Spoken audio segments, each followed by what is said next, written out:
الرحمن علم القرآن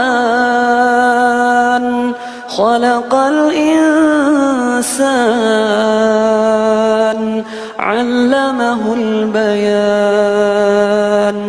الشمس والقمر بحسبان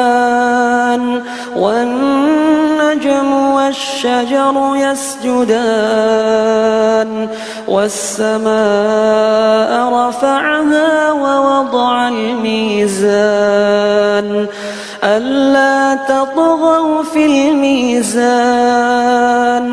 وأقيموا الوزن بالقسط ولا تخسروا الميزان والأرض وضعها للأنام فيها فاكهة والنخل ذات الأكمام والحب ذو العصف